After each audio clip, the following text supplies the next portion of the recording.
నిన్నటిదాకా ఏదైతే శశి థరూర్ బీజేపీకి అనుకూలంగా వ్యవహరిస్తూ వచ్చారు కేరళ కాంగ్రెస్ ఎంపీ. ఇప్పుడు కేరళలో కాంగ్రెస్ గవర్నమెంట్ వచ్చింది. రెండో పక్కన వచ్చేటప్పటికి సునందా పుష్కరాల్ ఆవిడ హత్య కేసుకు సంబంధించిన దాంట్లో విచారణ ప్రారంభిస్తున్నారంటూ ఒక అనౌన్స్మెంట్ వచ్చింది. దాంతో ఇప్పుడు శశి థరూర్ రూట్ మార్చారు. ప్రభుత్వ కార్యక్రమాల్లో వందే మాతరం గేయాన్ని పూర్తిగా ఆలపించడం మీద కాంగ్రెస్ పార్టీ ఎంపీ శశి థరూర్ కీలక వ్యాఖ్యలు చేశారు. ప్రభుత్వ కార్యక్రమాల్లో వందే మాతరాన్ని పూర్తిగా ఆలపించాల్సిన అవసరం ఉందా అని ప్రశ్నించారు.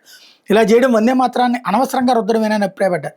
వందే మాతరం గేయాన్ని గౌరవించే విషయంలో గందరగోళం సరికాదని, ప్రతి కార్యక్రమంలో ఆలపించాలన్న నిబంధన కూడా సరికాదని వ్యాఖ్యానించారు. వందే మాతరం గేయాన్ని పూర్తిగా ఆలపించే విషయం మీద పార్లమెంట్ ఎలాంటి చట్టం చేయలేదని చెప్పారు. ఇటీవల ఢిల్లీలో ఉపరాష్ట్రపతి సిపి రాధాకృష్ణ పాల్గొన్న ఒక కార్యక్రమంలో వందే మాతరం పూర్తి గేయాన్ని 2 సార్లు ఆలపించారని, దీంతో కార్యక్రమానికి వచ్చిన వాళ్ళు అంతసేపు నిలబడలేక అసౌకర్యానికి గురారని థరూర్ వివరించారు. థరూర్ చేసిన వ్యాఖ్యలు బీజేపీ అధికారపతి షహజాద్ తప్పుపట్టారు. కాంగ్రెస్ పార్టీపై ముస్లిం లీగ్ ఒత్తిడి స్పష్టంగా కనిపిస్తోందన్నారు.